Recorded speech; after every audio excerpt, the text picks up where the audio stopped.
It's Friday morning at about 7:30 and I'm headed over to lock away my friend's cat for her. I feel a little strange today. I'm acutely aware of the fact that she has surgery in about an hour and a half. I don't know how to be right now. The true me would be texting her being like, hey, good luck today, I'll be thinking about you. But she's also cut me out of her life, except for the email she sent last night, appreciating how good I am and how much she appreciates me and loves me. So again, what do I do with that? What was that email designed to do? On the one hand, it feels like, well, in case I die, I just want you to know how much I loved you. Great. I guess I should do nothing. I did wish her well yesterday. I feel like that's enough. No. I feel like defensively that's enough. I feel like if I had to defend myself, I'd be like, I did wish her well, but it doesn't feel true to me. What should you do in a situation like this versus what's being true to yourself? Being true to myself right now, I care about her. So I want to reach out and just say, good luck today. I know it's scary. I'll be thinking about you. Because that's me. That is who I am. Despite everything, I feel, yeah, a situation like this feels bigger than that. She's having surgery. Surgery is scary. Hospitals are scary. So it's my ability to put that above myself. Like, I'm in pain today. My heart hurts. My heart aches. Having her send me an email telling me she loves me causes me ache and pain. But I'm still able to put that aside for a minute and consider her feelings. Consider that she might need support.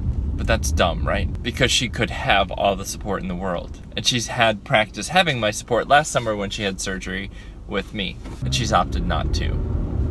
She's divorcing me. So when you divorce me, you don't get the package anymore. I feel like I've taken a whole lot of abuse. And now I'm like, maybe I should be nice. She gave me a tiny little bit of connection last time. Maybe I should be nice. Maybe I should write her and wish her well. What is wrong with me? It is true to me. It is what I want to do right now. It's so hard to have perspective in a time like this. It's just funny because what I'm doing right now is really true to what I was reading about in the abandonment book.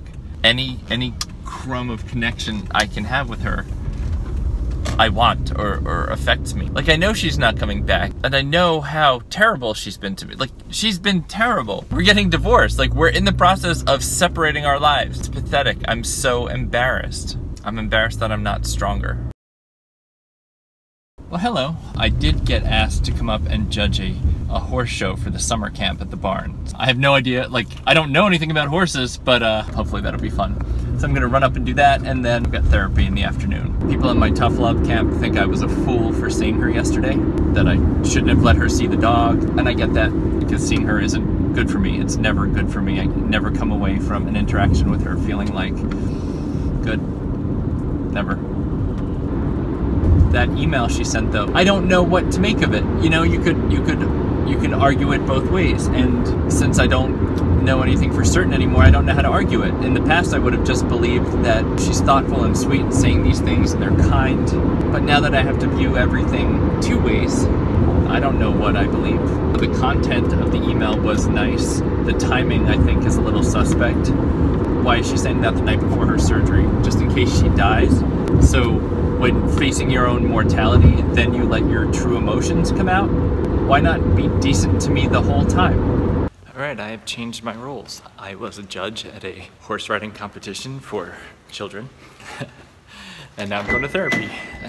I'm pretty delighted about therapy. I can't wait. It's been 2 weeks and I've done fine, but it will certainly be nice to talk to her.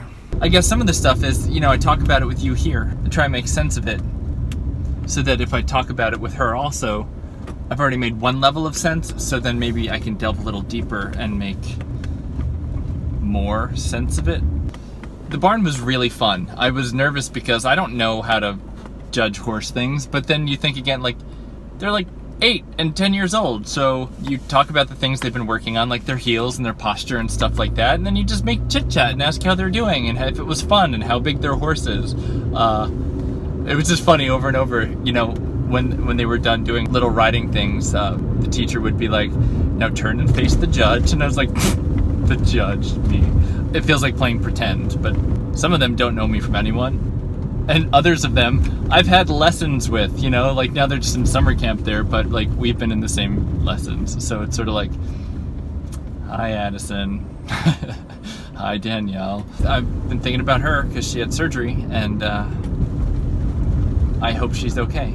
You know, I don't know what else to do about that. I could text her, but when I told people about the email she sent me, by and large the response was being incredulous that she would actually send that. In the email she said that she loves me, and people are like, you don't treat someone you love the way she's treated you, over and over and over and over again. She's not treating you with love, which is good. I need that reminder. I need to be reminded, because I am forgiving, particularly when it's a long relationship and you've been through a lot of stuff. For me at least, it's easy to get past incremental bits of pain, to overlook that for the greater good. But stupid me keeps forgetting there is no greater good. We're not working towards something together. We're not friends. We're not going to be friends when this is done. It's also a little unnerving that I feel like the second I walk in, she can read me and know where I'm at. Like the one week when I got there, and she was like, oh, it's good you're here, huh? And I was like, yes. But if you pay attention to somebody, you can do that. I can do that with a lot of my students. I have a good sense of where they are without them even saying anything. Partly why I like her so much, because she looks and she listens and she's thoughtful and she genuinely seems to care. You know, to get that hard reminder today from someone of hearing the email that my wife had sent me and then reminding me, when you love someone, you put them first, which is what I've always done. And in this process, she's never done. I haven't been put first or second or given the benefit of the doubt. She's afraid of me. She doesn't trust me. She thinks I'm going after her. She's like utterly paranoid regarding the person who has loved her most and longest. Romantically. I'm not gonna claim I love her more than her parents, but okay, so that was a strange... Alright, let's go in order. Froyo. Therapy was really good, as I say perhaps every week when I get out. It had been 2 weeks since I saw her. It was really nice to catch up. I just really like her. I like having conversations with her and feeling like I'm being listened to, and what's unique about her is she doesn't have an agenda, at least not one that I'm aware of. She listens to whatever it is I present. So I talk, I'm a little all over the place. You know, I present what I present. I talk about what's on my mind. And then she responds to that, and we talk and we try and make sense of it. And I think what happens sometimes with other people is everyone has their own particular biases or particular thoughts about what they think I should do. And I get that, that's human nature. What I needed today was to deal with what I'm feeling, to deal with the fact that, right or wrong, whether I should or should not have talked to my wife after therapy, I did. And I'm beating myself up about it. I know I'm suffering because of that. I know I've been set back. And my therapist she's not mad at me because I did that. It's more of a, yeah, and so I did that. I did. And I'm paying the price. Absolutely. Wednesday was incredibly hard. Thursday was hard. Thursday night she sent that email, and today's been hard. Contact with her is never good for me. So if we go back to the Monday video and even look at the moment I decided to go back, I don't know why. I could make arguments as to why. She's going to move away at some point, and I will probably never see her again, or she will become much less a part of my life. And since I'm so lonely, that's a frightening concept right now, because she remains the person that, at our best, that loved me most and loved me best. She doesn't anymore. I know that. I know she's not coming back. I know she wants a family with him. I know all of these things. And maybe I'm just excuse making now, but mediation was hard. It's an intense 3 hours talking about the particulars of disassembling your relationship, and emotionally it's challenging because it's so icy cold and by the numbers, and just how can she get rid of me? So I don't know if subconsciously I used that as an excuse to make it okay for me to see her. I don't really know what it was. You know, I can't sit here now. I saw her on Monday. Now it's Friday. I can't 5 days later explain to you exactly why I did it. I don't have the words. You know, I can try and I can make it fluffy or whatever, but at the end of the day, after going to therapy, I just wanted to talk to her, and she wanted to talk to me. And maybe that's it. She so frequently doesn't want to have anything to do with me, that when she wanted to talk to me, I was like, well, may as well. It's the best I can do. I don't know. You know, I'm lonely every single day. I feel alone. You know, the argument I could make is, and don't hold me to this yet, but the argument I could make is any contact I get from her is better than being alone all the time. So it's sort of like pizza. Even when it's bad, it's good. She's sort of like that. I'm alone all the time. So even when I can see her, even if it's not a good interaction, it's still better than being alone. And I'm not 100% sure I believe that, but it doesn't feel 100% wrong. I think it's more like this. For a little while, I wasn't alone, and for a little while, I felt like I had the chance to make sense of why the relationship doesn't work. I had the chance to converse with her about us. I had the chance to connect with her, all of which got taken away when she moved out. So maybe that's it. Despite people telling me, you need to cut off all contact with her, what I wanted, maybe not needed, but wanted, was contact with her. And that through that contact, maybe I could gain clarity. Saying that out loud feels kind of like maybe that was it. So I did what I did. We talked through things and worked through things. You know, we talked about the email, which has been really difficult for me, and we framed it in a way that was talking about context. The way my therapist framed it was that she probably did mean what she said in the email, except her actions don't back up her words. You know, she may love me, but she's not acting in a way that's loving, so she was just talking about the inconsistency between the words and actions, and how the email, there's no context for the email, and how that can make it very painful. And she's right.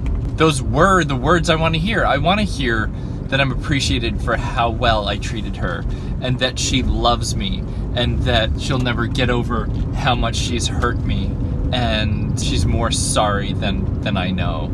Yeah, I to hear all of those things are good.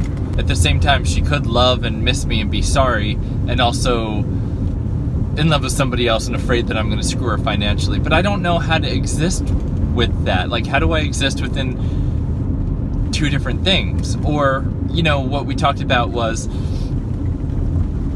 perhaps my wife, in that moment, in the moment that she wrote the email, she felt all those ways.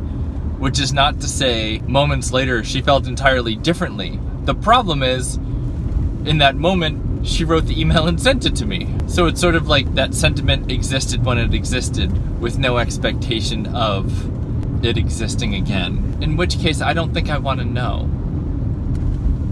What good does it do me to know that she has those feelings, if those feelings won't be put towards anything that will make me feel better, anything that will make me feel less pain? It does feel self-serving. She was having a moment, so she shared that moment. But when I have those moments, I don't share those moments because she doesn't want to know, because she's in a new relationship. It doesn't seem to mean anything to her if I were to say, I'll always love you. She knows that. She knows I miss her. She knows I love her. So that's troubling. And then apparently my phone kept ringing during therapy, and I put my watch and my phone on the floor. When I got up to go and I looked at my phone, there were 2 texts from somebody who was like, please call me, I'm really worried. And then there were like 5 missed phone calls. And I thought, what is going on? And this is not somebody that behaves like that. So my initial instinct was, oh God, something happened in surgery today, and my wife is hurt or dead or something like that. I got really scared. So I left therapy and I called the person, and when they answered, they were like, I was so worried about you. You were so upset this morning, and then I didn't hear back from you, and you didn't answer the phone, and you didn't return my text, and they were worried that I'd hurt myself. Like I was so sad that maybe I'd just done something drastic. And I'm really torn in how I feel about that, because I would never do something like that to myself. She doesn't have that amount of control over me. You know, I'm sad and forlorn, and sometimes I understand why people feel like it's too much to bear. That makes sense to me. This is hard. Every day this is hard. I was definitely sad this morning and choked up on the phone, for sure. I didn't think I sounded worse than other days, but yeah, so then this person was contacting other people I know to see if they'd heard from me, to see if I was okay, and I don't know, it just kind of scared me to think that somebody I know well thinks that I might have done something like that, which led to a conversation about How some people think like I would just take her back if she came back. That's kind of painful because conversations I have with people, I'm as honest as I can be, and it came to light that some people are frustrated, which is, we talked about this, I feared that would happen, that people would start getting tired of me. So here's what's gonna have to change. When I talk to some of those people, I can't tell them as complete a story anymore. I have to change the story and manage the story so that I sound stronger and I sound better, and it'll be fine. It just, the degree to which I was open, I won't be, because they're ready for the story to wrap up. And the story is not wrapped up. And I'm trying hard and doing my best, but it's a hard story. Some of these people's frustration is they think I don't listen to them. And I knew that was gonna happen. You know, they give me advice and tell me what I should do, and then I don't necessarily always do all of that, and they've had to take a step back because they're frustrated.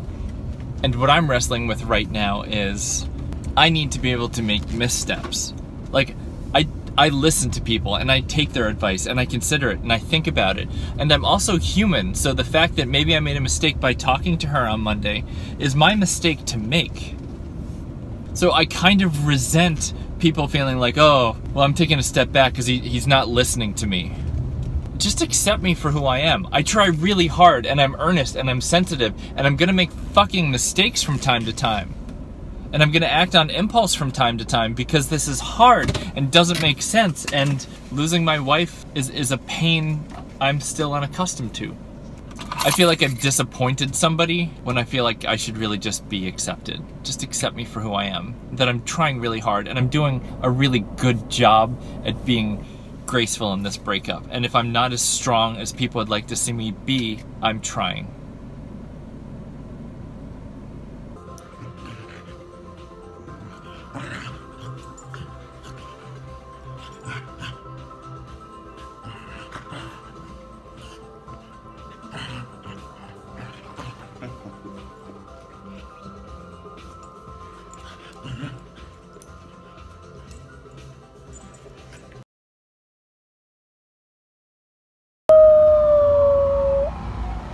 On that note, I'm gonna end the day, and we'll see what happens tomorrow. Have a super evening.